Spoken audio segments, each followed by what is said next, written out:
Mark Normand, welcome into the podcast. It's great to have you here today. Hey, good to be here. Great. I love the beams. Beams on a Yeah, roof or a ceiling. Game yeah, it's changer. great. Greg Fitzsimmons, it's funny, said the same thing. He goes, it's kind of like this, artsy exposed beams. It was a tough shed that was converted into a living space slash studio. So Ah, yeah, I like it. what kind of shed? Well, it was a tough shed, so it What's was that mean? A tough shed? like a storage unit where you put in like lawnmowers or any Yeah. kind of equipment. And then my landlord, she converted it into a living space. So there's a loft up above and there's a TV up there. And it's great. For Northern California, it's not too bad because the Yeah, you're cost like of the living. Fonz. Good for you. Yeah, thank you. Hey. Hey, All right. Eight very. people will get that reference. I know, right? Anybody over, let's see, I'm 47, so anybody over like a certain age will probably, or under a certain age, will probably hear that and go, I don't know who that is. But Yeah. He was a Jewish guy who played an Italian greaser about the 50s in the 70s. Boy, that is a mouthful.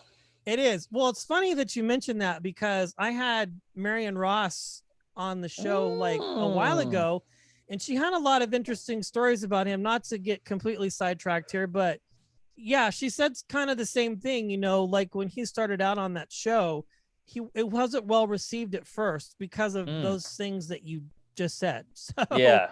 it's it's interesting. Uh-huh. Wow, yeah, Yeah, Henry Winkler. I hear the nicest guy in Hollywood. that's what they say. We've tried getting him on the show, but he's like, we've had yeses and then he just gets busy and he doesn't do a lot of press these What? days. You're shooting Well, for Winkler? Man, that's impressive. we had a yes for him, and then Disney came along and said, "We need you to do this." And then, of course, obviously, they have way more juice than we do, so they, Yeah. um, Well, good for you for shooting for the stars. I mean, he's huge. For those of you who don't know, he's in a ton of movies. He was on Arrested Development for a while. I think he was in the movie Waterboy.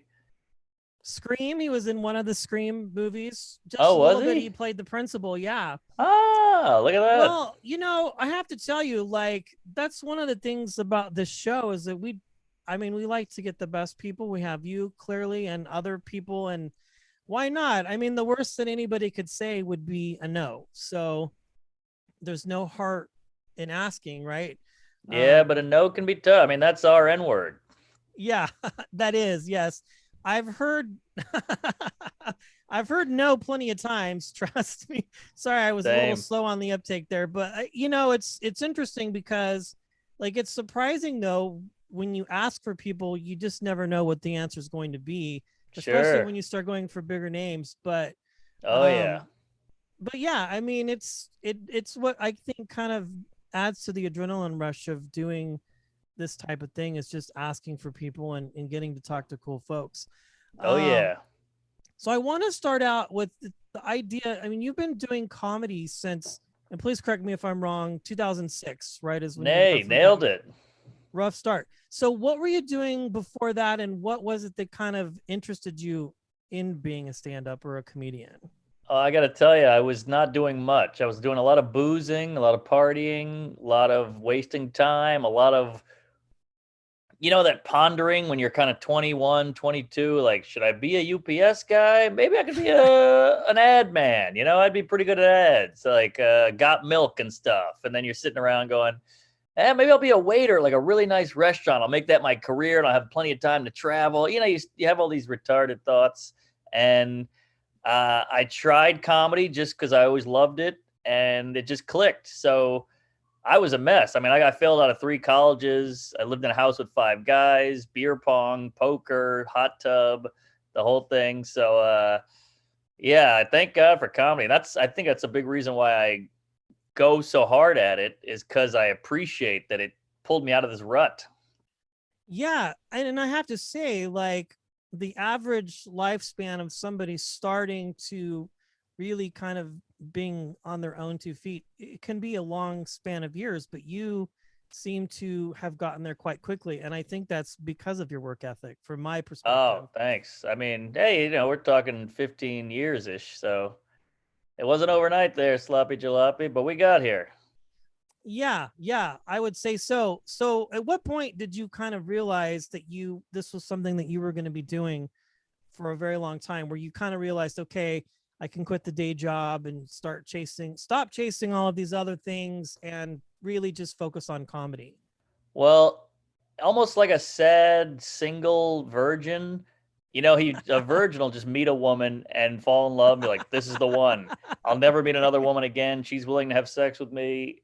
I'm going all in. And I feel like comedy was that. It was just like, I realize this is a long shot. I realize it's a one in a million to make it as a comedian, but what else am I doing? And me going towards this is still better than, you know, working in a cubicle and then maybe getting a general manager and then you get your benefits and then you get moved to whatever the hell that whole rat race is. So just becoming a shitty comedian was still better than not doing comedy and doing some 9 to 5. So I said, screw it, I'll go for it. And that's one of the nice things about having parents who are kind of like laissez-faire. They're like, yeah, whatever, go for it, whatever, if it makes you happy, you know.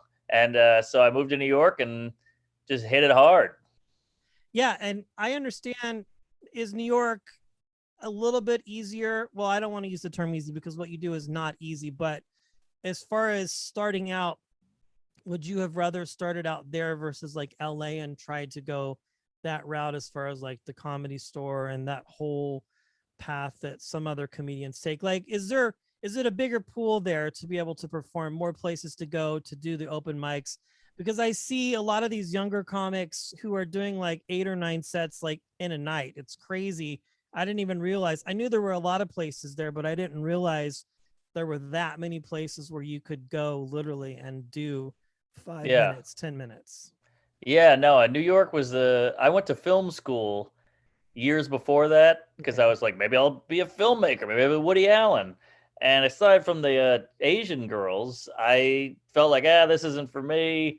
It's too collaborative. I want to just, it's too much baggage with, got to get the actors and the grips and the cameras and the lighting and the editing.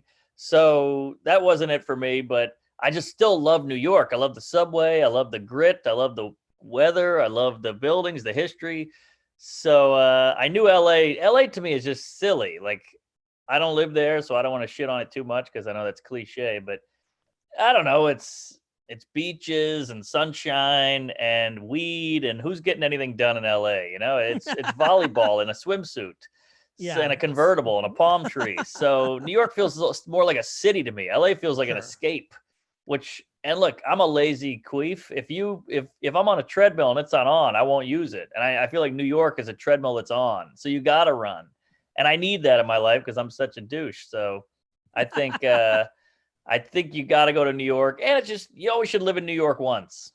Yeah. I mean, again, another talk about cliches saying, but they say if you can make it there and do something, that you can do it anywhere. And I really think that's true because a lot Mm, of people go there to either for theater or for comedy, and either you're going to make it or you're not. I mean, like yeah. in LA, I mean, so I'm in Northern California and most of my listeners know that, but like even Southern California, even though it's like a 7-hour drive, it is an escape. Like I don't go there unless I'm going for an interview or something like that. But past that, California Yeah. is just a lot different. I've been to New York several times in the past, and it does have a special energy about it. Oh And yeah.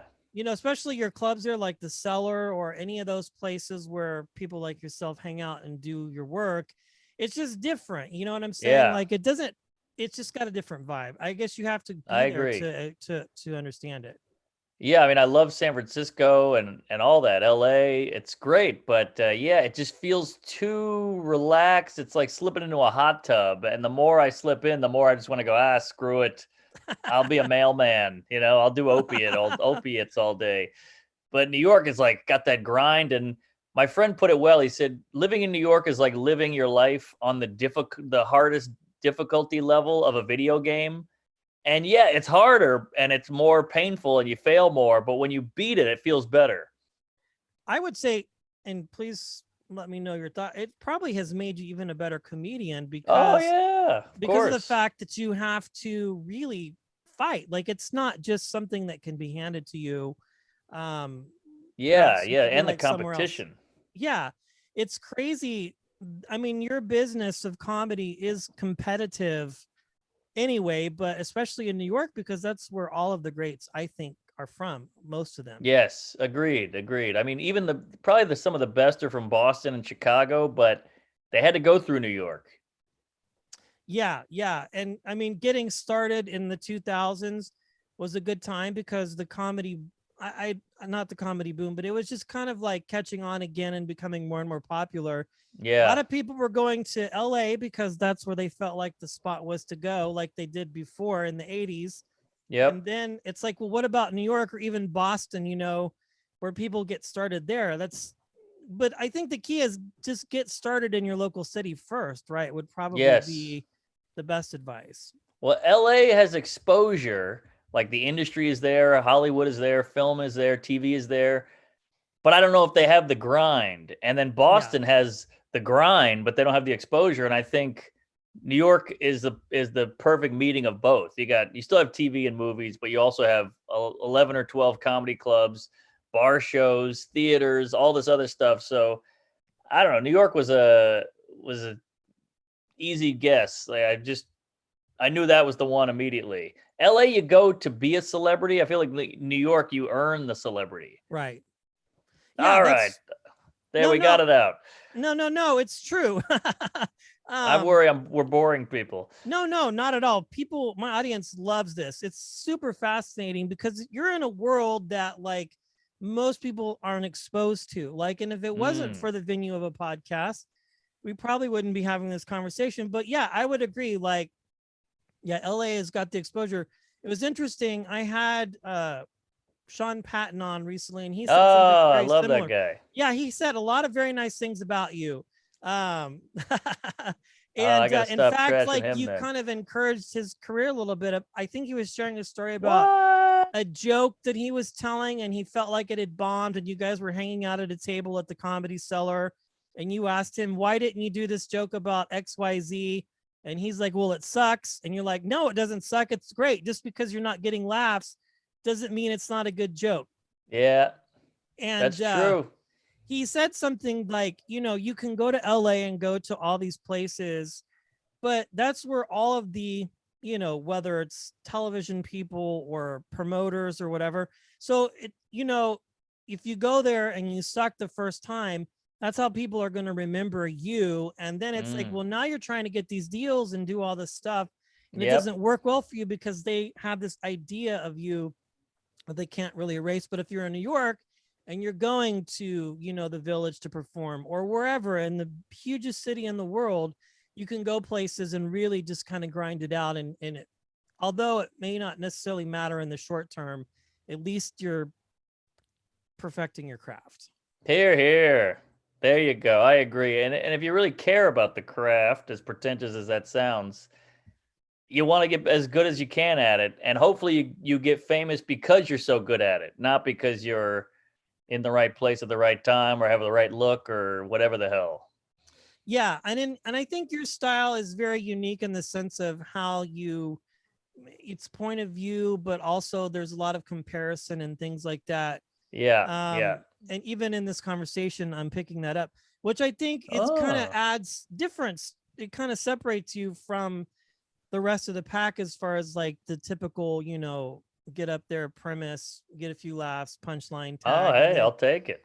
well, it's true. I mean, because I think in your last special, Out to Lunch, back in 2020, that was really where we got a full picture of kind of what you do in your comedy. When you're doing this, what is your goal, Mark? Is it to get the special? Is it to get better? I mean, what is your mindset when you're, I'm very curious because for everybody it's different.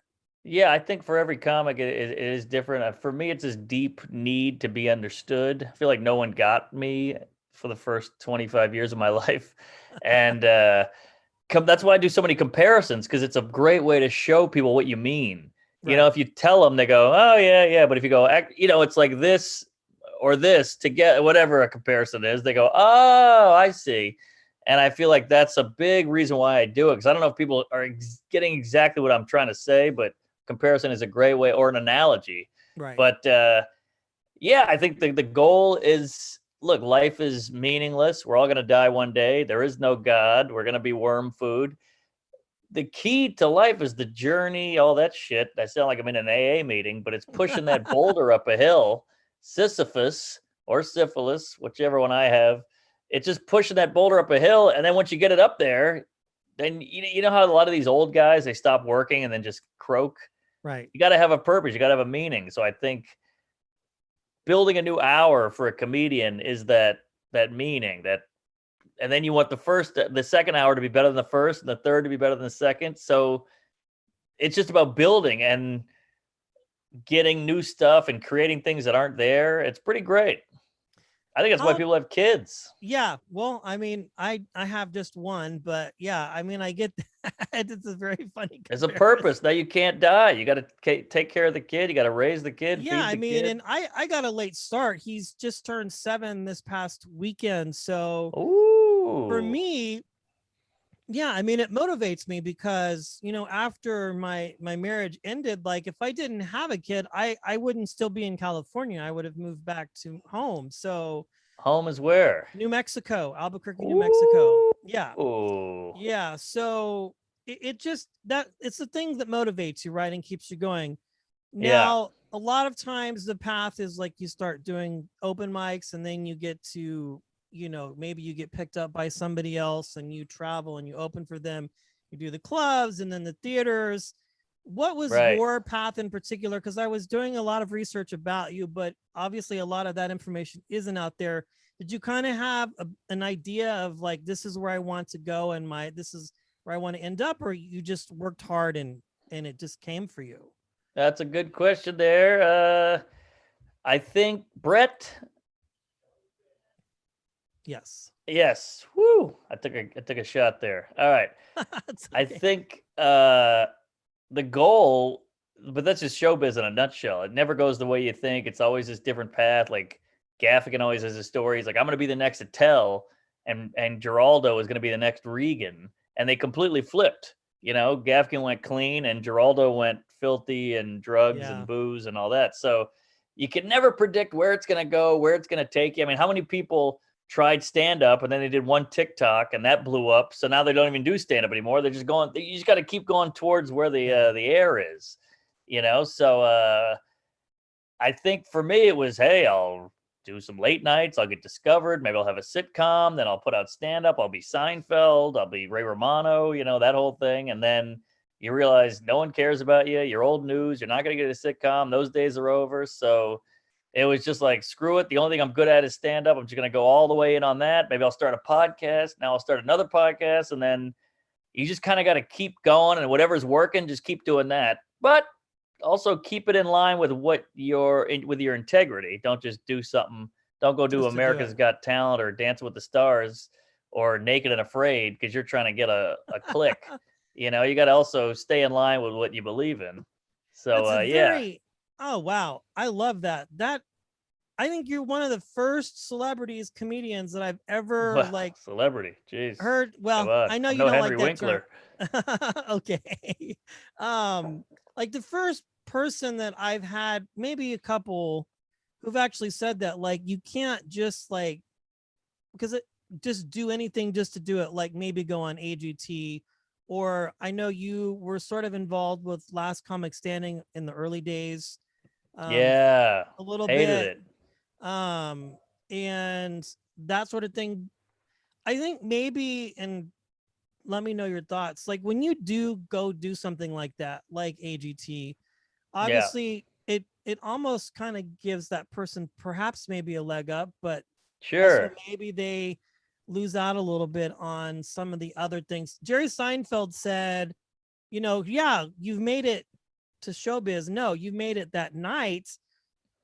Maybe the next night you might not do so great, Yep. because there's a lot of people who have won that show that you don't ever hear from. But then people Yeah. who didn't win it, like somebody maybe like Taylor Tomlinson or Amy Schumer or some of these folks, and they Good just point. blew up. So Good I point. think it all comes down to just hard work and really being honest about what it is that you want to do and not just, naked and afraid. That's fine. I completely agree. And people think they'll get on that and it'll change their life, and maybe it will, but you have to still Stay produce relevant. and still keep developing. Yeah. So that actually hurts a lot of people. I know a lot of people got a lot of that stuff early and they've just fizzled. Whereas some friends of mine and me have just been fist fighting our way through this jungle, and I feel like we'll get to the other side. Whereas they got far quicker, but I don't know where they are now. Yeah, that's a very valid point, because again, it's great because when you get on that stage, I mean, people who probably have never heard of you will at least know who you are, but that doesn't guarantee anything, as far as, like, I think the thing that I found the most appealing about Last Comic Standing was it was just all comedians. It wasn't a comedian and then like a dog act or a singer. So the competitiveness was limited to just comics. Alonzo Bowden said that. He goes, it was just comedians. It was just us Mm, grinding it out, trying to get, that to that next level. But yeah, it's yeah. interesting. Some of these people, you know, you read their bios on Instagram or whatever, and you're like, okay, you were on this show, but like, what are you doing now? You have to stay relevant. And if you can't do that Yes. and work hard, people are going to forget you the next time another show comes on the air and there's a new person, the next Yeah. whoever or the next whoever. Exactly. I mean, look, if any of those shows, it's so hard to be a comic and make it and make a living. So if you get on those shows, Godspeed, praise Allah. But those shows, even Last Comic, which I did, they're so twisted. There's no reality. There's no Right. rhyme or reason. Like they would keep you in a van, and we were sitting in a van with like 12 comics squished in a van. We're like, what is going on? It's hot. And then you realize, oh, they're trying to get us agitated. And then we fight, Wow. and now they got drama. And I mean, they told us early. We were in the green room, all 50 of us in the beginning. They're like, "Hey, we're just going to let you know we're skewing urban this year. Where we're looking for non-whites." We're like, "All right, great." And then the judges are a bunch of hacks, like Keenan Ivory Wayne. What the hell does he know about stand-up? Yeah. And the audience doesn't know. They're busting off the street. They don't even care about stand-up. They just want a free cookie and a Capri Sun. So yeah, the whole thing is cuckoo bananas. And I have friends who are killers, but they didn't make it through. Then these weird hacks made it through who are like 6 months into comedy. So the whole thing is topsy turvy, and it has it's no justice to what actual comedy is. The only part was Norm Macdonald hosted one of them, and he was Yeah. actually honest, and everybody thought he was the worst host, but the comics were like, he's the most normal, honest one. Yeah, he said something funny. This one comic, did a she basically did a really bad impression of a black person. Yeah. And Keenan Ivory Wayne's like, why don't you she said ambulance or something, I don't know, just kind of Mm. like a dig. And he's like, if you're gonna do the kind of jokes, just do it.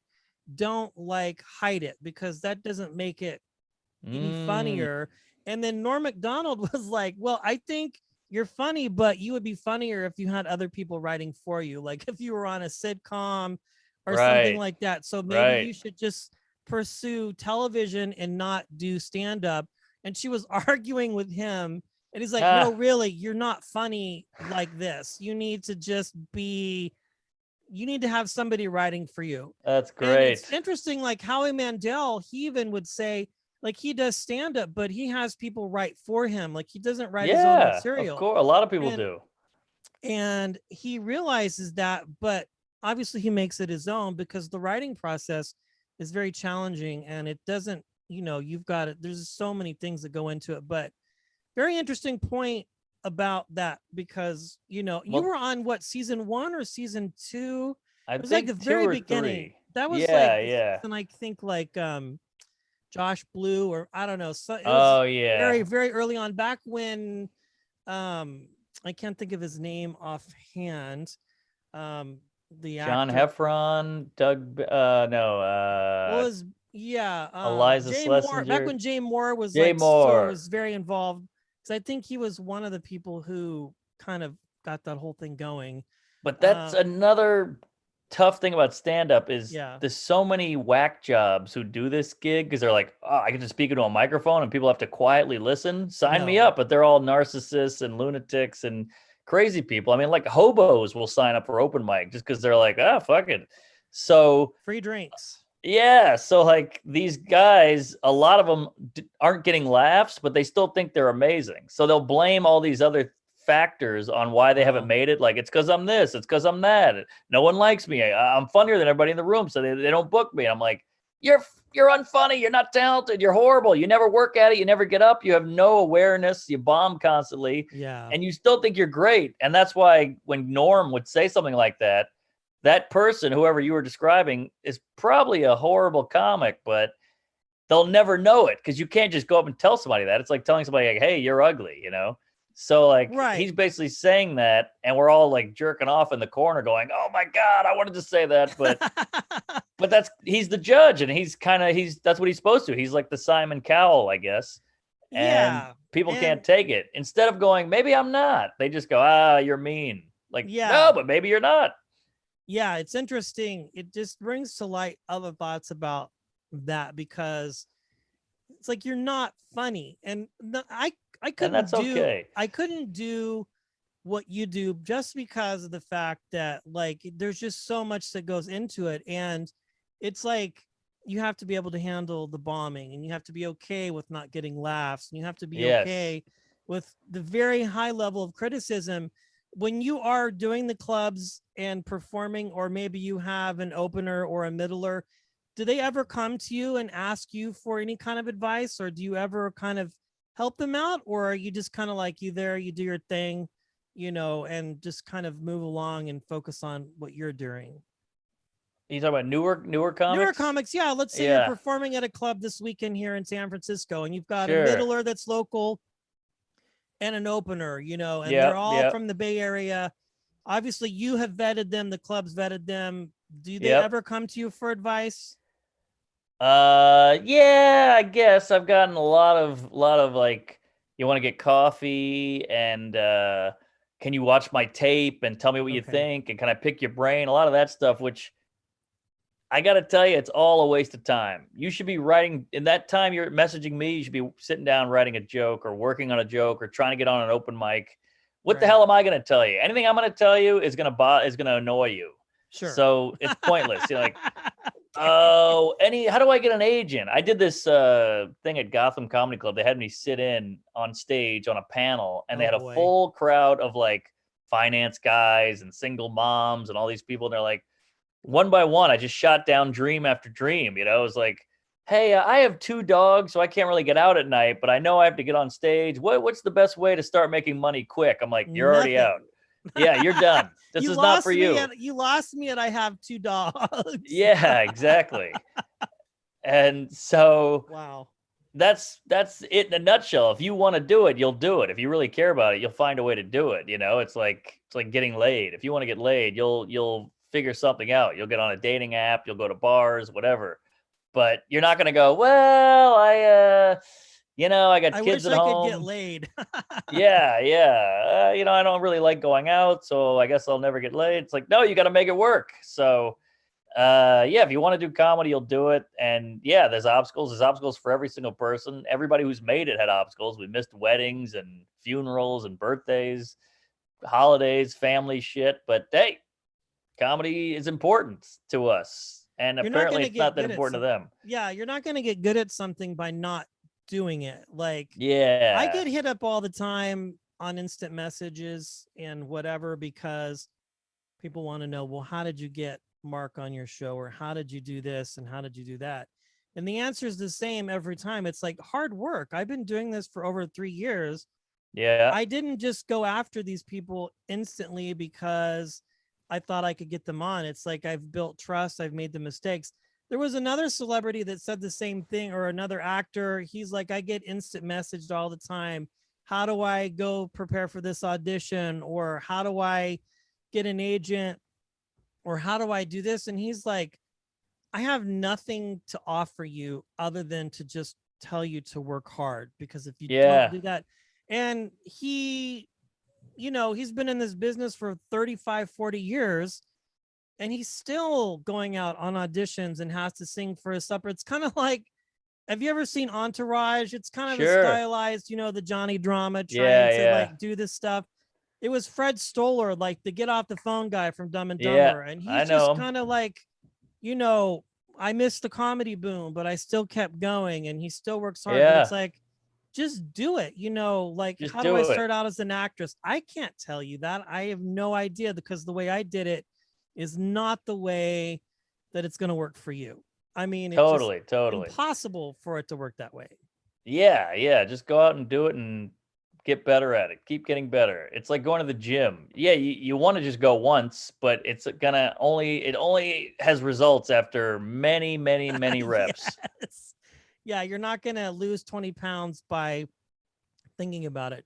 There you You just go. have to do it. And it's like that. If you want to date somebody, get laid, get on a dating app. It's like a mental thing. You Exactly. got to, I don't want to say will it, but really, like, if you're thinking that way and you're going after it in that way, then it's probably going to happen. Because otherwise, people are just not going to make it. Well, I want to talk about Totally. your podcast because you have a few of them, but one of them is the one that you do with Joe List.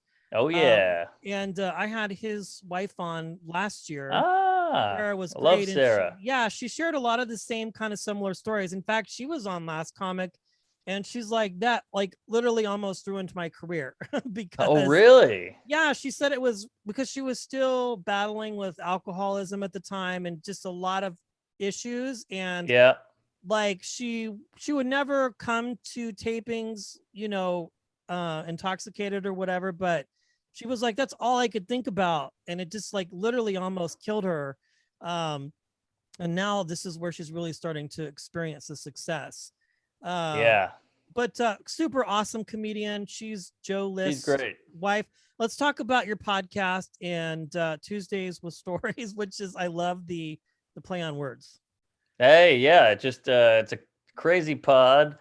My pal Joe List came up with it, and it was supposed to be a pod because comedians hanging out is like one of the best parts of the gig. Just talk with Yes. comedians, bullshitting, joking. And we used to sit at a diner with like five of us telling stories till 4 in the morning. And he's like, this should be a podcast. If you captured this, it would really be something. So he kind of brought me on board as the co-host, and we tried it. With the first episode we had 4 guys, second episode we had 4 or 5, 3 guy, whatever it was, and it didn't work with scheduling, and everybody's talking over each other on microphones, and Yeah. it just couldn't be recreated.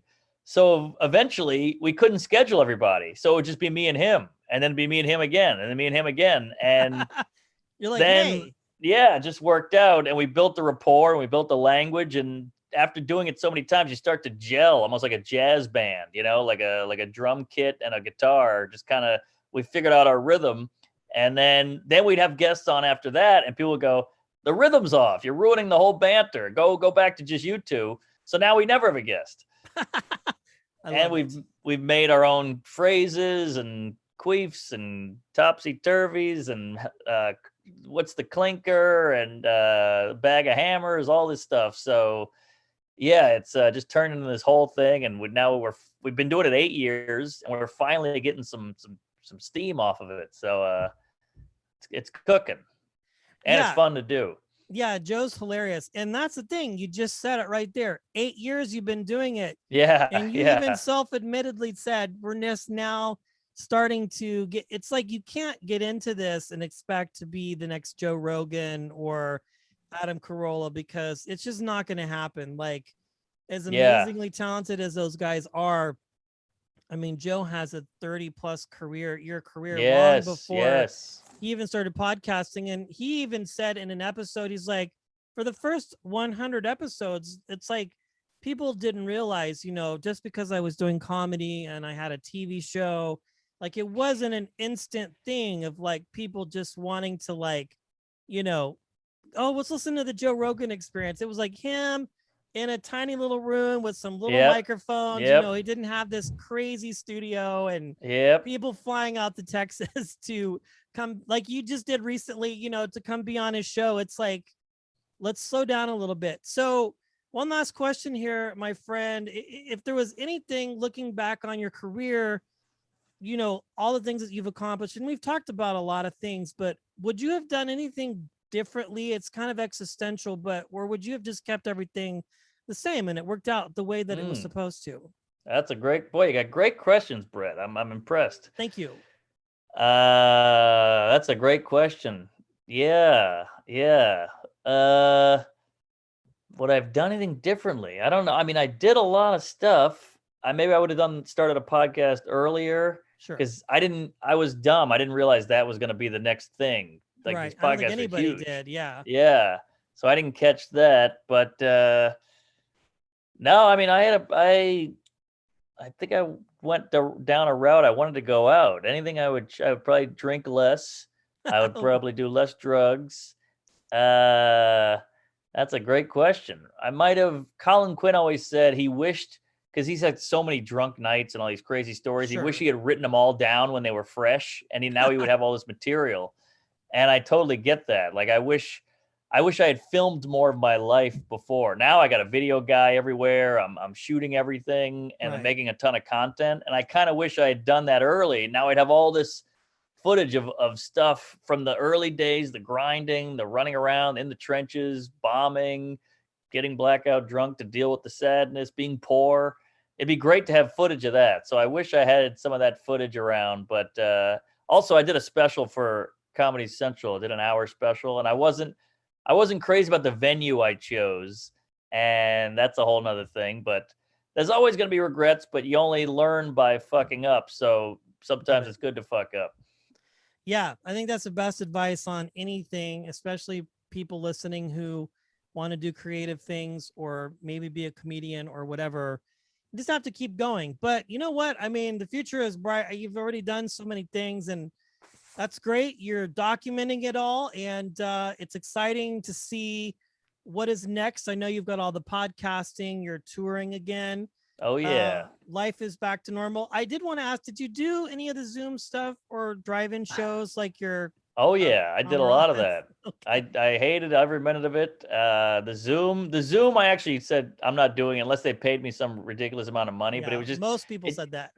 it just wasn't the same. It's not comedy. It never worked. It rarely was good. I got booed a few times. A couple of people just like muted me. It was bad. Yeah, it was Wow. bad. That's the And worst form of heckling, I think, getting muted. yes, and I've done some hell gigs. Trust me, I've Oh, I'm bombed sure. I'm sure. many places, many nights, gotten kicked off stage, gotten fired. So like I've been through hell, but at least you're in the room with the people. You know, it's weird bombing in your home, you know, and like You're like, staring at this the is my computer. house. Yeah. So like at least you got to go home after bomb. You're already in your home when you Zoom bomb, you know. So you're just sitting in that bomb cloud while you're trying to watch TV. But the outdoor stuff, I did parking lots, I did Central Park, I did Wow. all kind of roofs and fields and backyards, all that shit. So I just have to perform. I got to get up, and Yeah. I found a way. And at the time, that was the only way. Yeah. Somebody compared it to like the methadone of doing drugs because it's like, Yes. it was like, we're doing it. I think Ben Gleben, those guys, they did the Nowhere Comedy Club, and kind of Yeah. um That and was that were big. yeah, that was huge. Yeah, both of those guys were on over the during kind of the middle endish of this thing. And I think one of them actually went out and bought a church somewhere and like is really developing this whole thing to kind of really make it as best as possible. Wow. um yeah, again, the name escapes me. In any case, it was all great, thank God, or whoever you want to thank, that we're back to it. The sidewalk Yeah. shows, the outdoor shows, the drive-ins, the Ugh. honking. I've heard Yeah. some hilarious stories of trying to do comedy and people they're not laughing, they're honking their horns, or flashing Yep. their lights. Yep. And Yep. it's great. Well, awesome. I'm glad things are going so well and things are rocking there in New York. Mark Oh Normand, yeah. thanks for joining me today. I appreciate it. Hey, Brett, you're a mensch. You're a good egg. Cool hat. Great frames. Thanks for having me. Praise Allah.